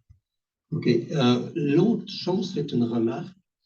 Vous avez mentionné, M. Bouchard, que lors de l'étude du PPU, que le zonage avait été limité à 4 étages parce qu'il y avait une possibilité de faire du logement social. Comment se fait-il qu'au moment où on étudiait le PEU, que vous nous avez consulté pendant des heures, il n'y a aucune mention du fait que le zonage était à 4 étages parce qu'il y avait des possibilités de logement social? Aucune mention. Ben moi, je ne faisais pas partie des discussions. Peut-être que je ne sais pas si j'ai des collègues qui ont plus l'historique, mais c'est un site, c'est ça, où on entrevoyait une possibilité de logement social. Donc, une façon de favoriser, ben, c'était de ne pas intervenir tout de suite sur le zonage, de reporter à plus tard, avec un projet plus abouti. Christian, tu as d'autres éléments? Les gens de l'environnement, de Bourdage, Isabelle Aubert, tenait mordicus au maintien du 4 étages en termes de hauteur de zonage. Pour ce terrain-là, puis un autre terrain également qui est dans le coin. Alors, je suis étonné ce soir qu'on arrive avec cette information-là, alors qu'on aurait pu l'avoir bien avant. Si je ne m'abuse, effectivement, lorsqu'il y a eu les consultations sur le PPU, il me semble avoir vu écrit que le projet comme tel, éventuellement, dans le logement social, allait être intégré par la suite. Je n'ose pas trop m'avancer là-dessus. Là. En fait, oui, c'est moi qui ai rédigé le rapport de consultation. Donc, en fait, ce qui est arrivé, c'est que les flots tranquilles ont fait une demande particulière de modification de zonage, comme l'ont fait de nombreux promoteurs et des particuliers. Puis, qu'est-ce qu'on fait dans ce temps-là? Ça fait partie du processus. Certaines modifications ont été accordées, d'autres n'ont pas été accordées. Tout a été documenté. Qu'est-ce qui a été accordé, qu'est-ce qui n'a pas été accordé? C'est public sur le rapport de consultation dont je suis l'auteur. Mais bref, ça pour dire que c'était vraiment précisé, là, comme l'a dit mon collègue ici. Si vous voulez, M. Garon, je vous enverrai un petit extrait demain là, du rapport, mais c'est vraiment précisé que le projet n'était pas assez mûri et que ça allait donc aller en modification réglementaire par la suite si ça avait lieu, je veux dire, si l'opportunité vraiment là, devenait intéressante. En tout cas, dans les rencontres où moi j'ai participé, là, ça n'a jamais été moi. C'était les demandes particulières. On va continuer, s'il vous plaît. Donc, Priscilla? Oui, alors, comme je disais, là, une question un peu plus d'ordre général. On a Mme Provencher qui demande si le processus qui vient d'être présenté est uniquement pour le quartier de Vanier ou si c'est identique là, pour tous les secteurs de la Ville de Québec. Oui, c'est identique pour tous les secteurs. C'est le nouveau processus, au fond, là, de réalisation d'un projet de logement social abordable communautaire à la Ville de Québec. Parfait, merci. Je vais prendre une question en face. Je pense que monsieur... allez-y. Daniel Bouchard, demeure sur l'abordage. Simple question concernant les flots tranquilles, parce que c'est un projet, c'est un bel exemple de projet. Il est question d'une garderie, d'une CPE d'à peu près 80 enfants normalement. Moi, je me trompe. Comme vous le savez, nous, là, tous les édifices que nous avons, ça crée un genre d'enceinte. Si on rajoute, il reste juste un terrain de vide, on rajoute la bâtisse, ça va créer une enceinte qui est très éco. Est-ce qu'il y a eu des analyses faites par la Ville à ce niveau-là? Parce que c'est très important, ça. Nous, on est à peu près 85% de la population de ces 400 ou 500 condos qui sont retraités. On n'a pas d'enfants, on n'a pas de bruit. Puis là, ça va amener un bruit assez important. Est-ce que ça a été analysé par vous autres, ça? Je pense qu'on peut répondre de façon générale. Les CPE, comment c'est implanté à la Ville? C'est un zonage particulier? Non, c'est pas une façon générale. Pour ce projet-là, puisque la Ville a donné son aval, donc il y a eu certaines analyses. Votre question, c'est de savoir pourquoi la Ville a trouvé ça intéressant. Donc, ma question, c'est est-ce qu'il y a eu une étude de fait au niveau du bruit que ça peut engendrer, tout simplement? Parce que c'est très important, ça. Moi, ce que j'entends finalement, c'est quoi les critères là, pour un CPE, particulièrement ceux qui auraient été appliqués au projet des flots tranquilles? Est-ce qu'on aurait des éclaircissements là-dessus? Alexandra, je me permets peut-être juste aussi, si la personne qui répond à la question là, veut donner ce complément d'information-là, il y a quelqu'un en ligne qui s'intéresse aussi à savoir ce qu'il en est de la circulation advenant, qui est un CPE de 80 places, qui s'intègre sur la rue Bourdage. Donc, on voit qu'il y a un intérêt, là, peut-être en complément aussi, donner cette information-là. Oui, tout à fait. Marc avait demandé la parole. Oui. Ma réponse ne sera pas aussi précise que la question que vous attendez. Je veux juste replacer 2-3 éléments du contexte. Dans le processus qu'on vous a mis à l'écran, on pourrait peut-être le remettre à l'écran parce que dans le fond, ça va vous permettre dans les réponses. Alors, la première des choses qu'il faut rappeler, pour le moment, le projet des flots tranquilles n'a pas l'aval de la SHQ. D'accord. Il y a l'aval de la Ville. Alors, avec une nuance importante. Et ça, c'est la grosse distinction avec l'ancien fonctionnement dans le programme Accès-Logis. Il a un aval préliminaire, c'est-à-dire que la Ville évalue les besoins en matière de développement de logement social et communautaire sur l'ensemble de son territoire. Je pense que vous êtes assez sensible au fait que la toute première diapo qui a été présentée rappelle les besoins par rapport notamment au taux de vacances, par rapport au taux d'effort au logement. Donc, c'est clair que sur le territoire de la Ville de Québec, il y a une population qui n'a pas une réponse adéquate en termes d'offres de logement par rapport à sa capacité d'étudier par rapport à ses occupations. Donc, il y a la nécessité de développer du logement social et abordable sur tout le territoire. Ça, c'était déjà inclus dans la vision d'habitation que la Ville avait rendue publique il y a quelques années. Et ensuite de ça, un projet d'habitation, il y a beaucoup d'allers-retours. C'est un processus qui est long. Il faut être clair. Il n'y a aucun projet qui, lorsqu'il est déposé pro forma, c'est jamais tout à fait ça qui va se réaliser en cours. Avec l'ancien fonctionnement, programme Accès-Logis, la Ville pouvait intervenir beaucoup plus en amont avec le promoteur, travailler les détails du projet, puis des fois même dire, avant même que vous déposiez un projet, on veut un certain nombre de correctifs. Là, pour le moment, tout ce que la SHQ dit, je veux juste un avis préliminaire général de la Ville de Québec. Donc, la Ville de Québec a donné un avis préliminaire favorable à tous les projets qui ont été déposés dans le cadre de l'appel du projet du FRAC parce que ça répond à une réalité en termes de besoins sur le territoire. Donc, on revient donc dans l'organigramme qui est là. C'est un avis favorable préliminaire. Ce qui est intéressant, c'est qu'on veut la bonifier, cette présentation-là. Fait que votre question m'amène déjà à dire qu'on va pouvoir peut-être la bonifier. Ensuite, c'est la SHQ elle-même qui se donne, qui a repris le pouvoir de dire ce projet-là, je l'accepte, ce projet-là, je le refuse. Puis ce qui a changé, pour certains, ça peut paraître un peu technique, mais ça change complètement la donne, c'est que désormais, c'est par appel de proposition à date fixe. Avant, on était dans un processus continu. Donc, quand un projet, on se disait, il y a quelque chose d'intéressant, mais il y a encore besoin de beaucoup de travail, on va être capable d'engager une relation avec le promoteur, dire, travaillez votre projet, présentez-nous ça plutôt dans un an. Puis dans un an, on va avoir d'autres unités, on va pouvoir inclure. Maintenant qu'on est dans un processus par appel de proposition, c'est très difficile d'arrêter un projet tout de suite parce que tous les projets qui sont déposés à la Ville avant le dépôt à la SHQ sont préliminaires. C'est difficile de bloquer un projet alors qu'on sait qu'il y a encore un potentiel d'être retravaillé. La SHQ l'analyse. Dans les faits, le projet des Fous Tranquilles n'a pas été retenu dans l'appel de proposition. Admettons, pour le bénéfice de la question que vous posez, admettons qu'il aurait été retenu. Oui, la Ville a donné un accord préliminaire, mais ensuite, parce que la Ville met des fonds là-dedans, il y a aussi un certain nombre d'ajustements à apporter, notamment par rapport à du zonage. Là, la Ville peut embarquer dans un dialogue beaucoup plus étroit avec le promoteur et dire, là, on va le regarder beaucoup plus en détail, votre projet.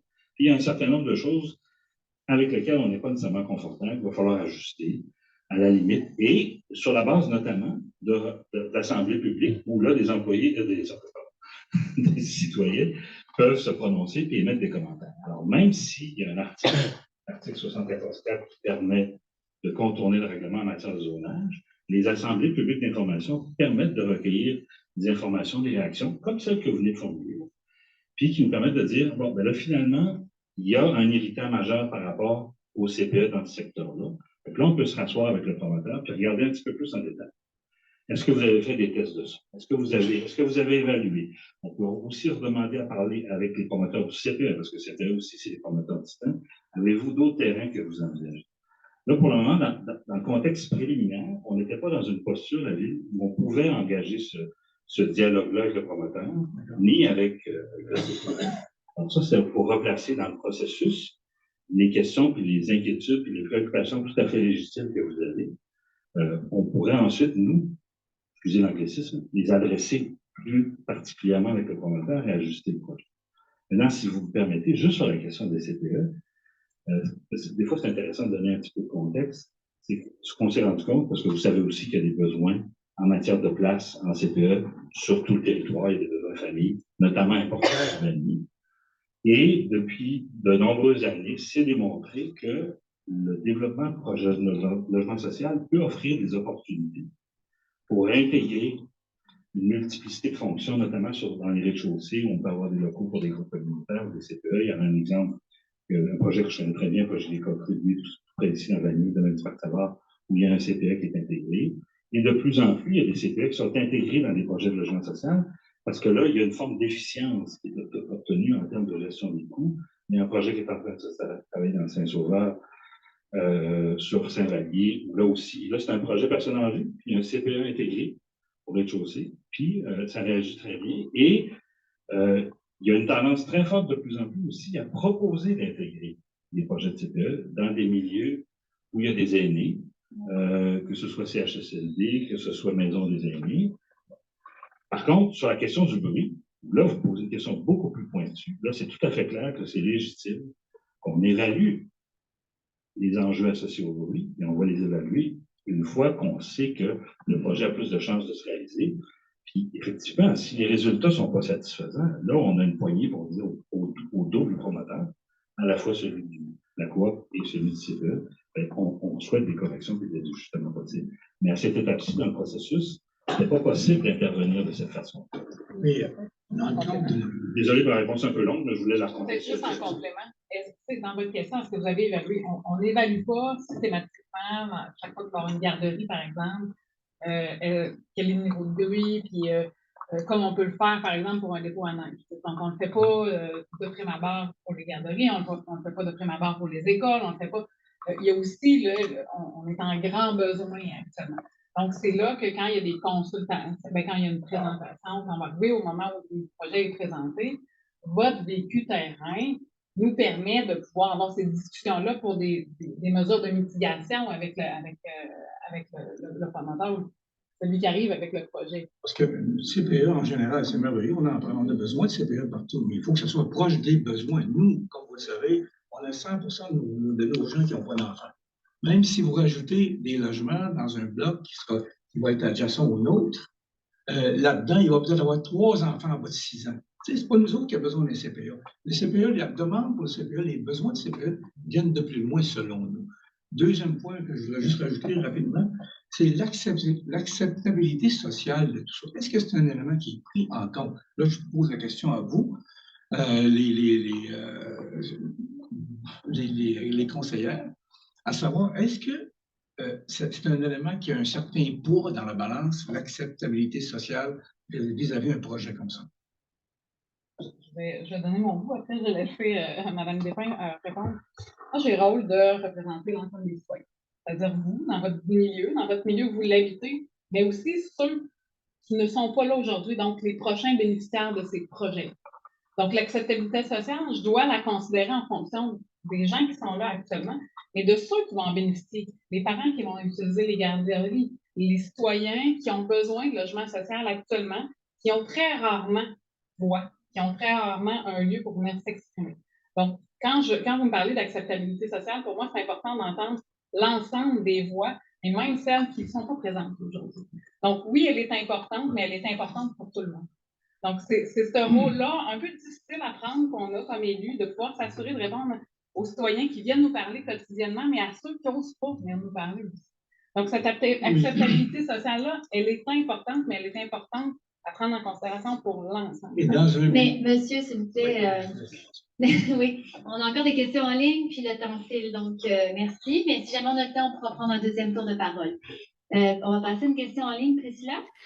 Oui, ben, en fait, je te dirais que je suis un peu embêtée parce qu'avec toutes les réponses qui viennent d'être données, on y a par la bande un peu répondu. Là, les gens étaient curieux de savoir, entre autres, si on avait envisagé le terrain du Vieux Colisée, si on avait pensé aux espaces qui se sont nouvellement dégagés dans le secteur de la Pointe-aux-Lièvres.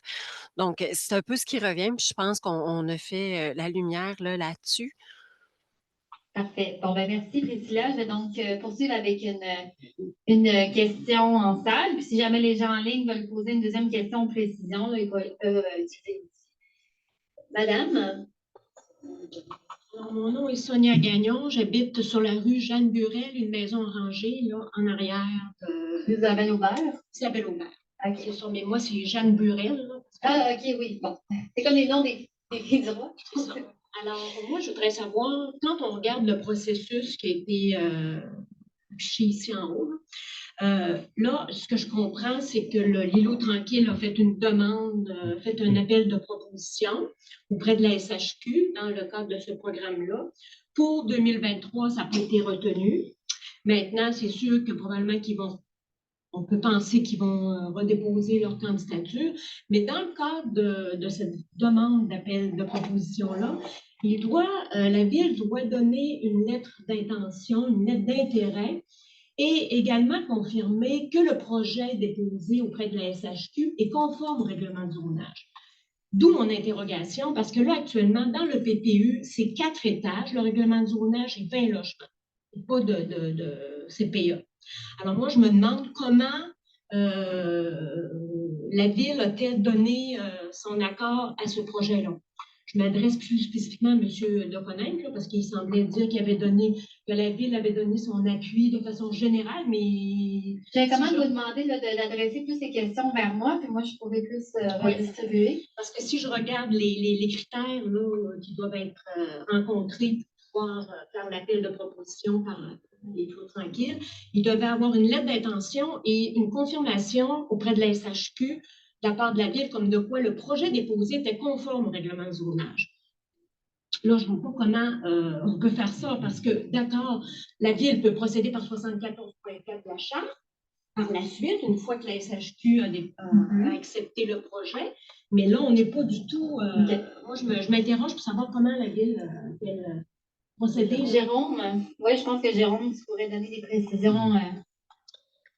Oui, ben en fait, pour nous, à la Ville de Québec, on utilise l'article 74.4. Donc, on a un peu la confirmation que le zonage peut être modifié pour du logement social parce que c'est une priorité pour la Ville. Ça, j'ai des grosses interrogations parce que Je réalité, c'est comprends pas tout à fait. l'adoption d'un règlement spécial. Laissez-le terminer, s'il vous plaît, on entend bien. Oui, ben, c'est sûr que c'est quelque chose que la SHQ connaît, que c'est un outil que la Ville a, que d'autres villes n'ont pas nécessairement. Juste pour une petite précision aussi, il y a eu un premier appel de projet pour le FAC en 2023. Il y a eu une première sélection qui a été faite en décembre 2023. Il devrait y avoir une deuxième sélection là, dans les semaines à venir, toujours sur le même appel de proposition.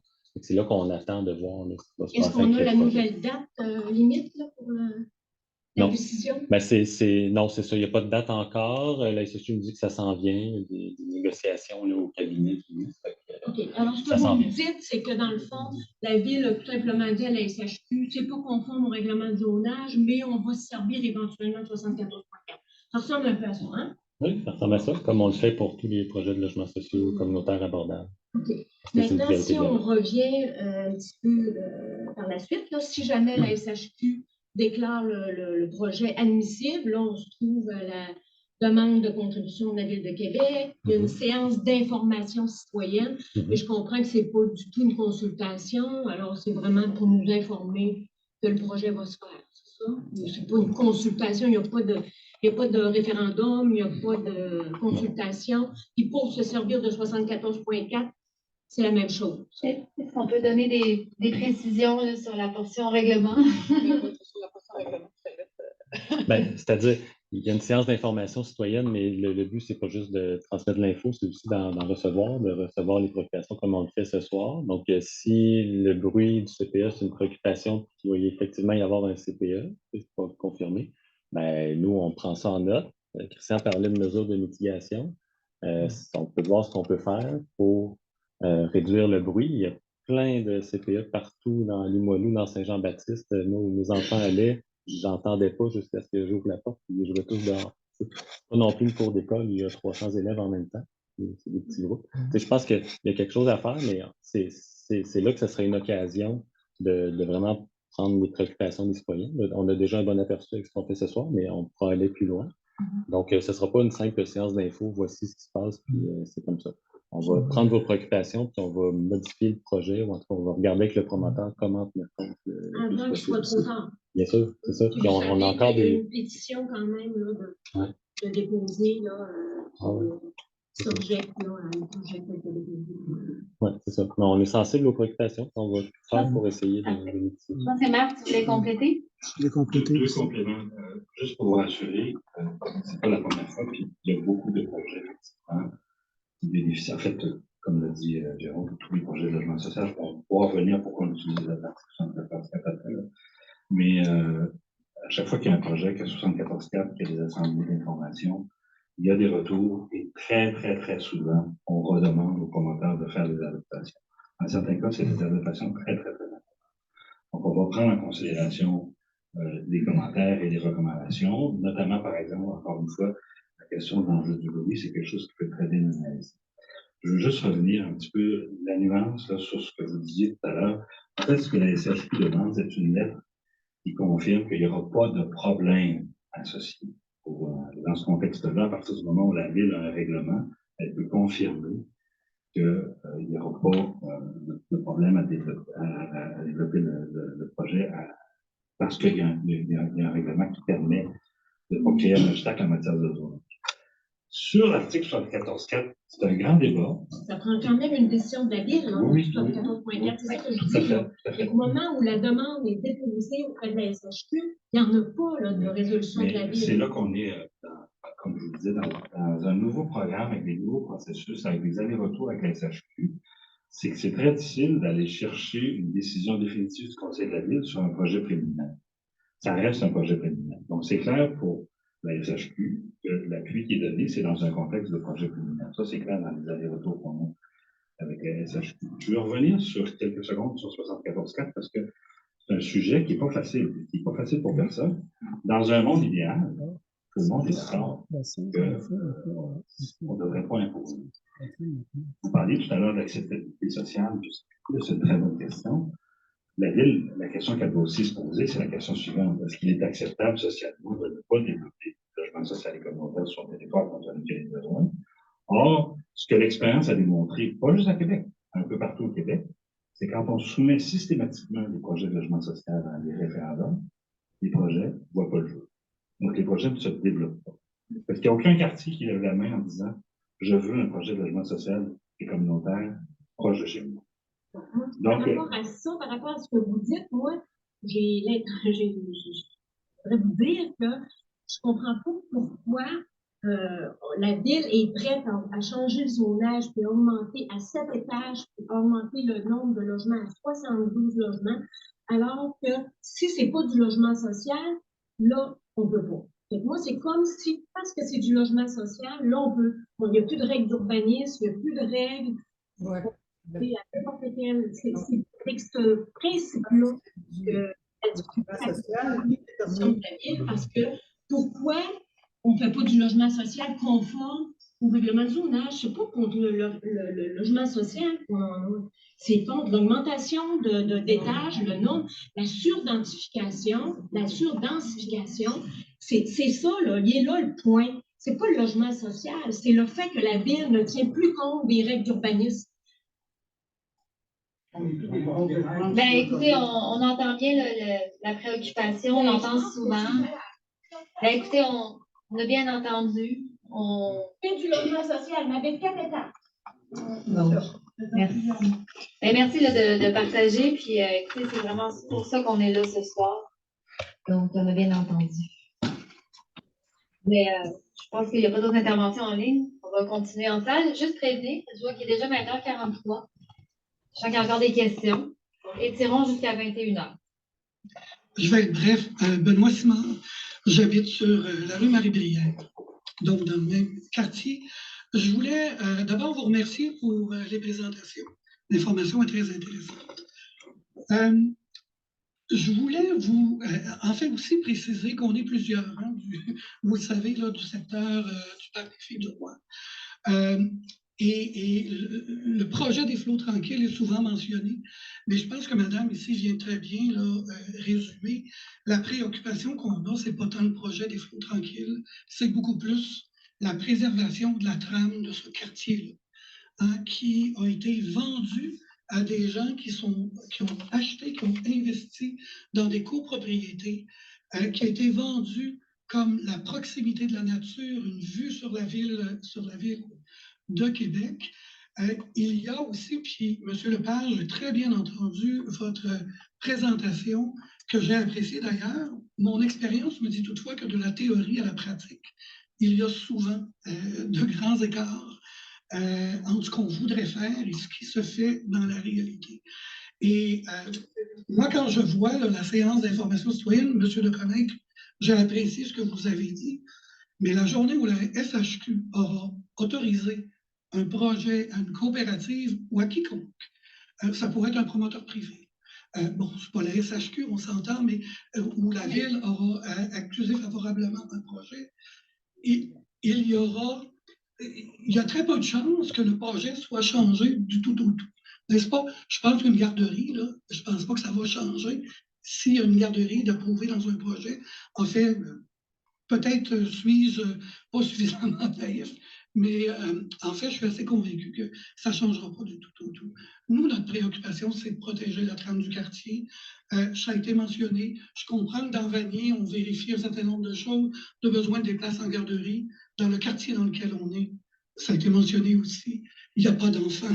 Véritablement, les gens qui vont venir à la garderie vont se déplacer en voiture.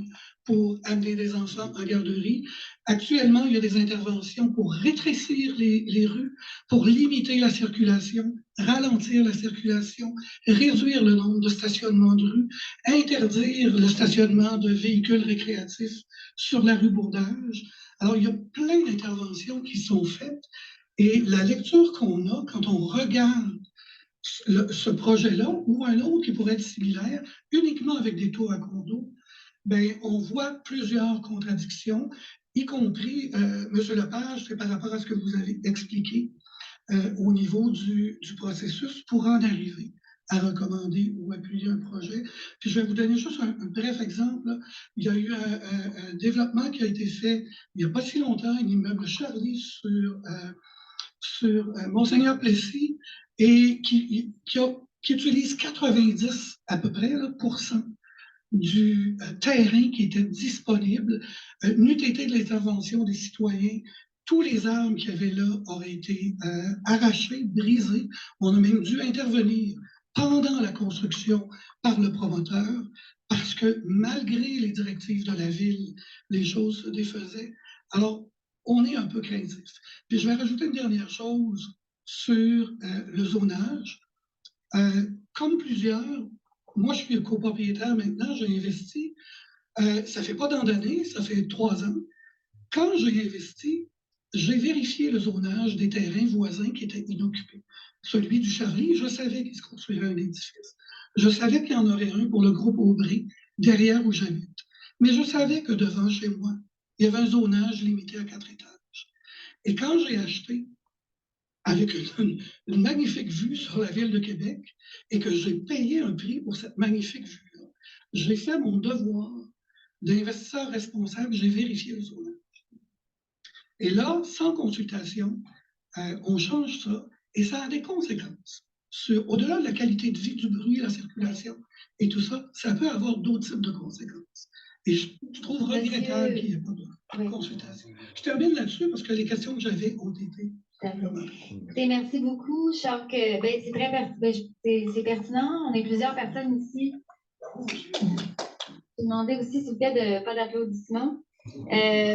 On entend bien là, les commentaires, vos craintes par rapport à l'implantation éventuelle d'un projet. Elles sont entendues. Puis je pense que Mme Boucher, là, vous voulez donner des précisions. C'est sûr qu'on commençait à... Une précision sur cet élément-là, parce que je trouve intéressant ce que vous nous ameniez, parce que vous avez effectivement fait votre travail de futur propriétaire quand vous avez regardé ce qui se passe au niveau du zonage. On avait une situation, puis la situation change. Vous parlez, là on vient de faire le PPU, mais la ville au complet est en changement actuellement. On a une augmentation de la population, vous l'avez vu, hein, les taux d'inoccupation sont très bas. On a un vieillissement de la population actuellement. C'est pour cette raison-là aussi qu'on est arrivé avec vous l'avez vu tout à l'heure, on parlait de 80 000 nouveaux logements. Donc, on a besoin de créer du logement. Puis pour combattre l'étalement urbain, si on ne veut pas s'en aller en étalement urbain, bien, on va avoir à construire la ville sur la ville.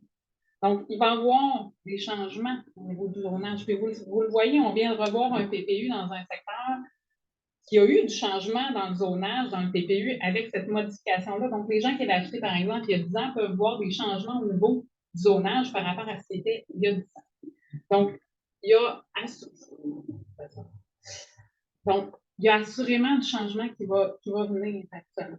Puis, c'est le plan d'urbanisme qu'on a actuellement à la Ville de Québec. Hein, on parlait tout à l'heure, on a notre grand plan d'urbanisme, puis après ça, on vient travailler des pages de ce plan-là dans les PPU. Mais notre grand plan d'urbanisme date de 2005, si je me souviens. Ouais. Donc, de 2005. Vous comprendrez que 2005, la situation a changé. On va travailler le prochain plan d'urbanisme de la Ville de Québec. Donc, on va lancer des grandes consultations auprès de l'ensemble des citoyens pour pouvoir voir comment, ensemble, on va pouvoir construire la ville sur la ville. Donc, oui, ça va changer. Oui, il y a des zonages qui sont actuellement. Il y a des secteurs, là, c'est pas le cas de PPU et de Tradamel, donc vient juste d'être fait. Mais il y a des secteurs de la Ville de Québec où les PPU sont plus à jour. Donc, on va aller revoir des PPU. Il y a des secteurs de la Ville de Québec où on va regarder comment on va densifier. Des fois, c'est seulement du +1, des fois, c'est permettre de faire du 2, 3 logements à une place qui, actuellement, c'est juste impossible. Donc, il va y avoir différentes façons qu'on va avoir à changer la Ville de Québec.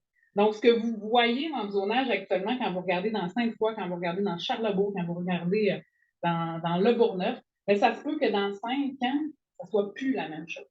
Donc, je comprends, vous avez bien fait, hein, on regarde un peu ce qui se passe autour de chez nous quand on achète une maison, mais ce qu'on voit actuellement, bien oui, dans les prochaines années, il va y avoir un grand changement dans la ville de Québec. Il faut qu'on s'adapte à la population actuelle, à la population qui est vieillissante, à la population qui grandit, à l'immigration, à cet accueil-là et cette diversification-là qui se fait dans la ville de Québec. Bon, vous le savez, là, il y a des grandes familles. Moi, j'ai 3 enfants à la maison. Éventuellement, ils vont partir de la maison. Je ne sais pas si je souhaite ou non. Je ne suis pas encore rendue à me poser la question.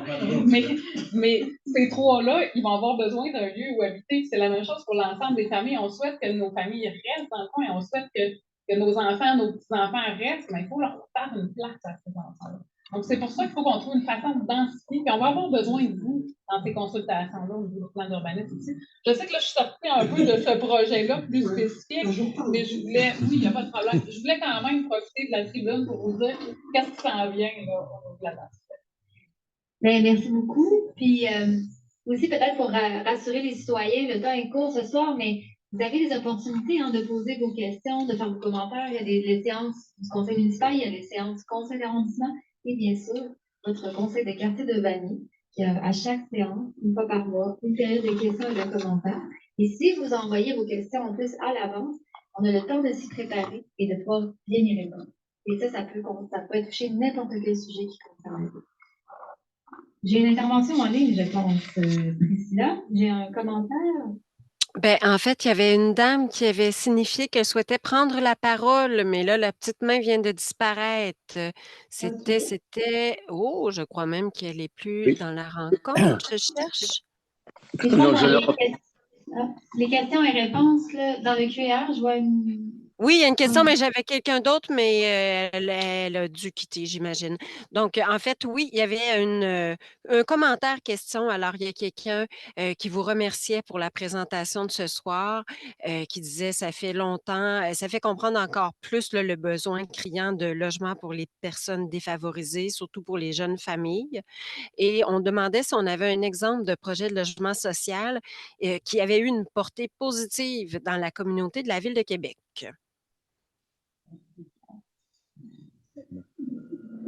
Je peux en donner. Je peux en donner, il y en a plein. Mais un qui me tient à cœur parce que j'ai participé. Il y a des enjeux aussi. Il y a un projet d'habitation qui était au départ un projet de logement social pour aînés, qui a évolué, qui est devenu un projet en mixité, qui intégrait à la fois des aînés et des familles dans le quartier Saint-Sauveur, qui s'appelle Habitation Juste chez soi, à une époque où l'école de quartier était menacée de fermeture parce qu'il y avait un départ des familles. Et ce projet-là a permis notamment un retour significatif de familles avec des jeunes enfants dans le quartier et qui a donné un élan de quelques années de plus à l'école Sacré-Cœur. Puis entre-temps, le nombre de familles a augmenté dans Saint-Sauveur. Donc, il y a beaucoup de projets du domaine du Parc Savard que j'ai évoqué tout à l'heure, qui est en arrière de Christ-Roi, qui était dans une zone, un genre de no man's land. Les gens qui sont dans la nuit depuis longtemps le connaissent. C'est un projet qui a quand même permis, qui a été très bien accueilli par les commerces du secteur parce que ça a augmenté une partie de la clientèle qui utilise les commerces qui sont sur Amel. On pense au IGA, on pense à la pharmacie. Donc, très souvent, les commerces reçoivent très bien quand il y a des projets d'habitation dans leur secteur parce qu'on augmente la clientèle et on sait qu'il y a des secteurs où la viabilité des commerces est menacée. Donc, il y a plein d'exemples où l'arrivée de projets de logement social et communautaire a des effets bénéfiques. Mais en même temps, juste rassurer, c'est tout à fait normal qu'il y ait des inquiétudes. Et il y a toujours des inquiétudes lorsqu'il y a un nouveau projet qui arrive. Et c'est pour ça que c'est important qu'on ait ces moments d'échange. Alexandra ne m'aimera pas, mais puisque j'ai le micro, parce que je trouvais intéressant de donner un complément à votre cri du cœur, madame, que je comprends tout à fait. Pourquoi du 7 étages pour du logement social, pourquoi pas simplement du 4 étages? Et là, on est des fois dans quelque chose qui est un peu contre-intuitif, parce que moi, je comprends très bien votre réaction, puis ça serait la réaction naturelle de tout le monde. Et là, on revient un peu au début de la présentation. Un des défis, ce qui ajoute un élément de complexité, Ce qui ne veut pas dire que tout est correct partout. Mais ça ajoute un élément de complexité, c'est, vous avez vu, pour un projet de logement social et communautaire, les loyers qu'on peut charger, abordables, les loyers qu'on peut charger atteignent un seuil pas très élevé. Or, même s'il y a une part de subvention publique, il faut quand même que le projet s'autofinance et se viabilise. Alors, vous suivez l'actualité comme tout le monde, les coûts de construction sont rendus prohibitifs. Donc, pour viabiliser un projet de logement social, donc un propriétaire qui ne pourra pas louer ses logements plus que la diapo qu'on a montrée tout à l'heure, bien, il y a un enjeu supplémentaire par rapport au montage financier.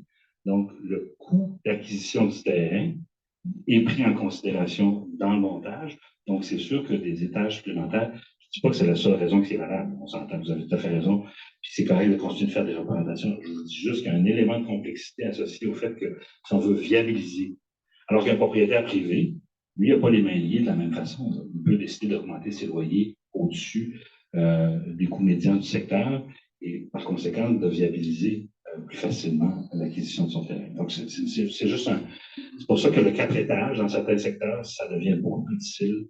Dans des secteurs où les terrains sont très chers, quand on est dans les quartiers centraux du Québec, les terrains sont très chers. Il y a eu plusieurs questions sur les disponibilités de terrain. Je peux vous dire que tous les terrains dans le secteur sont à des coûts très élevés. Puis en même temps, dans Vanier, on est dans un secteur où il y a un besoin important d'augmenter l'offre de logement social. Donc, c'est un peu toujours cette équation-là, cet équilibre-là qu'il faut atteindre. Merci beaucoup, Marc, des précisions. Pour les prochains, on va terminer, je pense que monsieur, on va terminer avec vous. Puis, s'il vous plaît, rapidement, les interventions. C'est assez rapide. Bonjour, Roger Thibault. Moi, je demeure sur la rue Bourdage. Je serai voisin du fameux projet. Très beau projet, comme moi. J'ai bénéficié dans ma vie d'une cohorte d'habitation qui m'aidait à un moment donné. Ça m'a vraiment aidé à me sortir du trou. Fait que moi, j'ai aucun problème avec ce projet-là. Des petits-enfants partout, pas de problème. Par contre, au niveau de la Ville de Québec, j'aimerais savoir, est-ce que vous avez un certain contrôle sur le look and feel du bâtiment final, en fait, pour qu'il s'intègre à la trame urbaine de ce qu'il y a là? On ne se ramasse pas avec un truc en tôle, là, qui ne marchera pas avec les autres bâtiments à côté. Aussi, comme on parle d'une garderie, puis les enfants, est-ce que dans le même projet, la Ville envisage, par exemple, de diminuer la largeur du boulevard Bourdage, on peut quasiment dire, d'intégrer ça? Parce qu'on sait que quand on rend les rues moins larges, on diminue la vitesse. Le Bourdage étant vraiment trop large pour les besoins, je pense, de la circulation qu'il y a là. En fait, est-ce que la Ville, dans son analyse de ce genre de projet-là, elle amène ce genre de réflexion-là avant de dire oui? C'est-à-dire, bon, OK, vous avez un projet, oui, il correspond à ce qu'on veut faire, mais est-ce que vous allez jusqu'à comment il va s'intégrer dans la trame urbaine de ce qui est là? Je pourrais apporter un élément de réponse. Vous parlez, là, ce que j'ai compris, c'est que vous faisiez référence également de l'architecture. Exactement. C'est ça. Comme vous dites, c'est un secteur qui est assujetti à la Commission d'urbanisme et de conservation de Québec. Et ça, c'est une commission qui est composée d'architectes et qui a pour mandat d'évaluer toutes les demandes de permis qui sont sur son territoire de juridiction. Les logements sociaux en font partie. Alors, donc, quand éventuellement, si jamais le projet vient à se réaliser, qu'il y a une demande de permis pour construction, ça va être présenté auprès de la commission d'urbanisme et la commission, à ce moment-là, évalue la qualité du projet de son point de vue architectural en fonction de différents critères. Est-ce qu'elle a des pouvoirs qui permettent d'imposer sur Oui, quelque chose? absolument. En fait, elle a plein pouvoir. Non, véritablement, en vertu de la Charte de la Ville-Québec, elle a plein pouvoir d'exiger des modifications de manière à ce que le projet puisse satisfaire ses critères en matière d'architecture. Autrement, si les exigences ne sont pas satisfaites, le permis n'est pas délivré.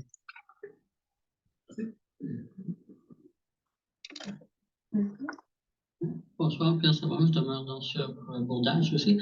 Est-ce que vous connaissez les critères d'analyse de la SHQ pour ce genre de projet-là?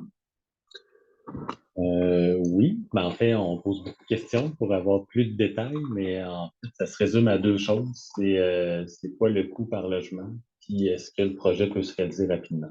Ils sont vraiment dans une optique de réaliser rapidement des projets. Ils ont beaucoup de pression de la ministre à cet effet-là. Donc, c'est leurs 2 critères principaux. Puis après ça, bien sûr, il y a est-ce que ça respecte les critères du programme, mais on l'a vu, c'est assez simple. Là, puis, c'est assez simple. c'est ça. Au niveau de la ville, dans les critères d'analyse que vous avez au niveau de la ville, est-ce que vous considérez l'impact dans un projet comme ça, donc sur la valeur, dans les copropriétés avoisinantes? En fait, ce qu'on a fait, c'est qu'on a mandaté un chercheur universitaire, M. Jean Dubé, de l'Université Laval. Bon, justement, c'est une question qui revient souvent, très bonne question. Donc, on s'est dit, on va aller au fond des choses, approfondissons ça. Puis, donc, il a fait une enquête assez importante. Donc, il a regardé tous les projets de logements sociaux communautaires sur 20 ans, peut-être 2000 à 2020. Puis après ça, l'impact sur les valeurs, donc sur la même période d'année. Ce qu'il a considéré, c'est que ça fluctue. Mais en général, en milieu urbain, un projet de logement social a plutôt un impact à la hausse sur les valeurs. Parce que ça permet de densifier. Donc, c'est comme si ça créait un peu une hausse de la valeur des terrains. C'est plutôt en périphérie où on voyait peut-être plus l'effet. C'était une petite baisse, mais il n'y avait pas d'impact marquant là, à la baisse sur les valeurs des maisons des propriétaires environnants.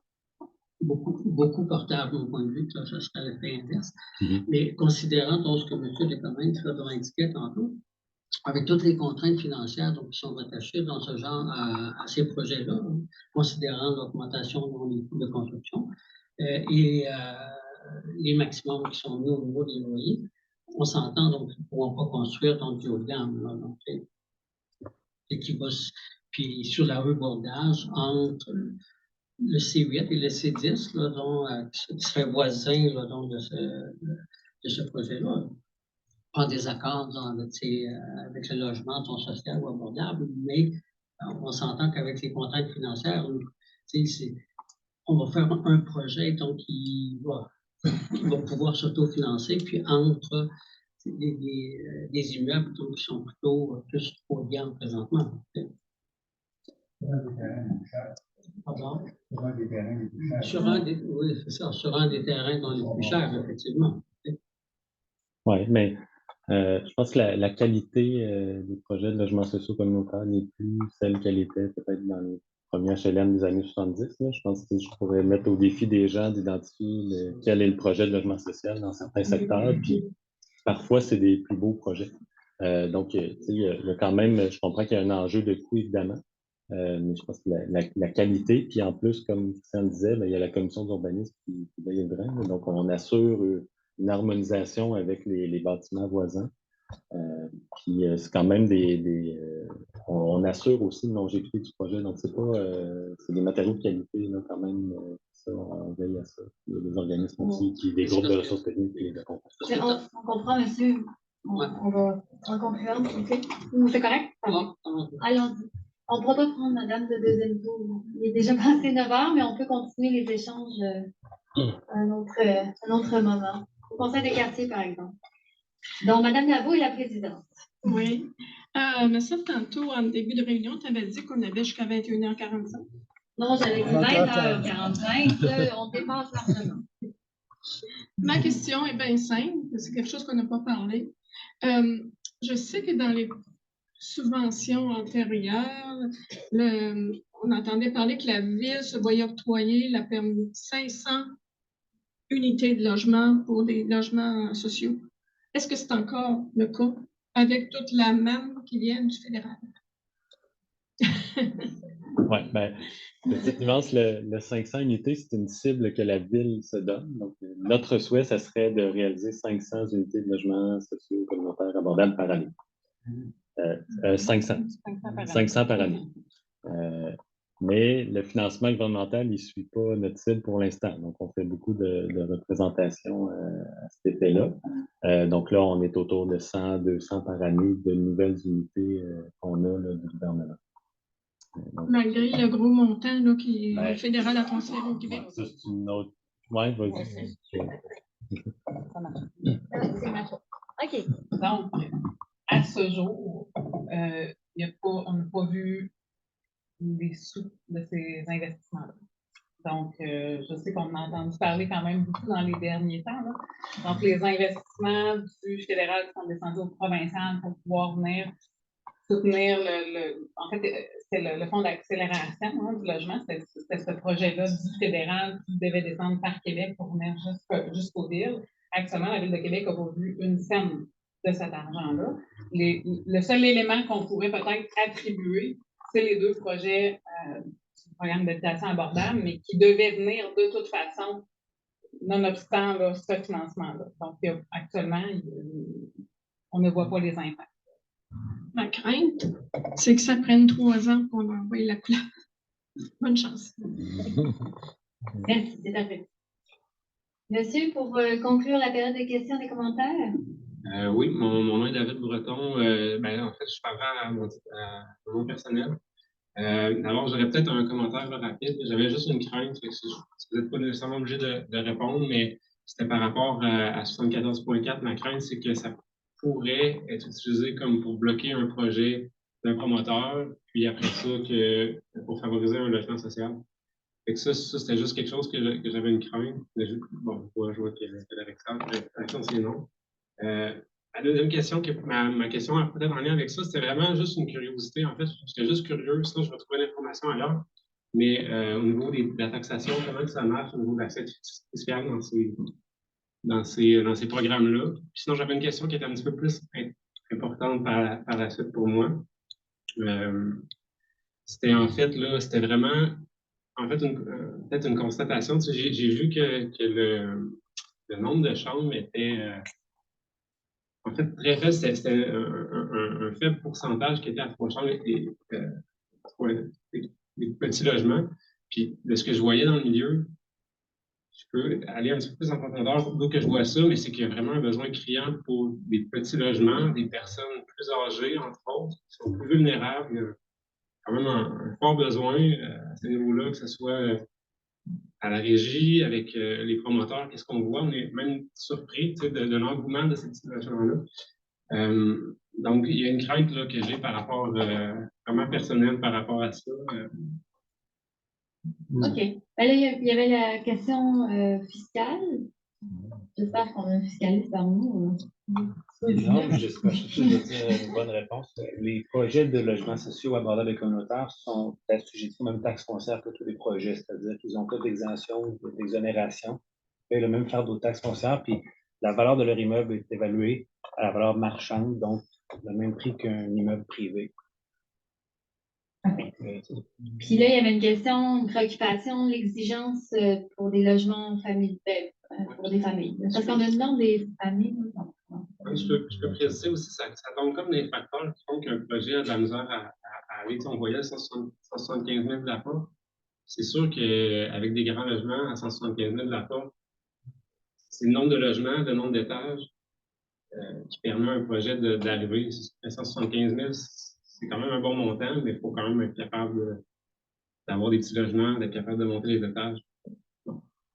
Ben, j'ai l'impression que la préoccupation de monsieur ici, c'est qu'il n'y aurait pas assez de logements pour des familles.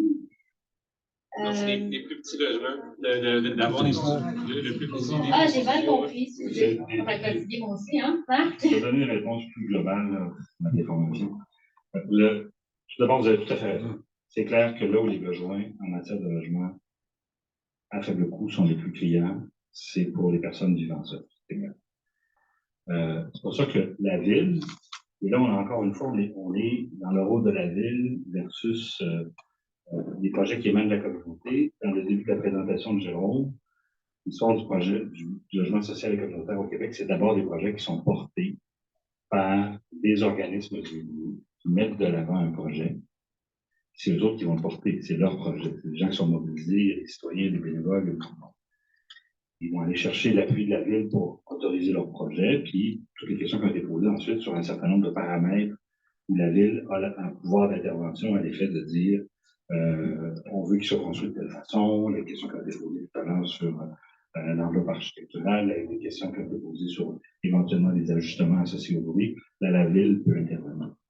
La ville, elle va plus chercher à avoir un équilibre dans l'ensemble des projets, et c'est sûr que dans l'ensemble des projets qui vont être analysés, au final, on espère qu'il va y avoir une offre plus importante de logements qui répondent à des personnes seules. Mais projet par projet, pas toujours possible d'intervenir parce que les promoteurs de ce projet-là, c'est ça qui met de l'avant. Or, notamment les questions qui ont été posées plus tôt sur les effets bénéfiques, le Québec a longtemps été donné en exemple partout au Canada et en Amérique du Nord comme étant une des sociétés qui allait le plus loin en matière de logement social et communautaire. Et quand on fait l'analyse, la richesse des projets qui ont été développés repose sur le fait que ce sont justement des projets qui sont portés par le milieu, par des gens qui sont engagés, par des gens qui sont mobilisés. Je vous ai donné, parce que encore une fois, je donne cet exemple-là parce que c'est un projet que je connais très bien, le domaine du Parc Savard, c'est d'abord des associations de personnes handicapées qui ont dit, nous, on veut une augmentation d'offres de logements accessibles pour des gens qui ont des limitations fonctionnelles. Alors, c'est très difficile, comme administration publique, de venir projet par projet dire aux promoteurs, ben ton idée n'est pas la bonne. Donc, on va plus essayer d'aller chercher un équilibre dans l'ensemble des projets qui est développé, équilibre qui n'est pas toujours facile à atteindre. Par contre, on va des fois lancer un signal. Si on ne voit pas assez de projets qui répondent à tel besoin, ben, on va notamment lancer le signal à des gens du milieu. Ben, ça serait bien là, que des gens déposent, par exemple, des projets pour les aînés. Parce que pendant un certain nombre d'années, il y a eu moins de projets pour les aînés. Alors, une des bonnes nouvelles dans l'appel de projet du SAC, les 2 projets qui ont été retenus, il y a un beau projet pour aînés, la Champenoise, que vous connaissez peut-être, qui est en Haute-Ville, qui a été retenu. Là, c'est intéressant, ça répond vraiment à un besoin, mais c'est ce promoteur-là qui a déposé ce projet-là. On n'aurait pas pu dire aux gens de la Champenoise, on aimerait mieux que vous déposiez tel type de projet, c'est leur projet. Donc, le projet des Faux Tranquilles, c'est le projet des promoteurs, puis à partir de là, c'est ces gens-là qui sont mobilisés autour de ce projet. Encore une fois, une réponse un peu longue, mais je voulais la contextualiser.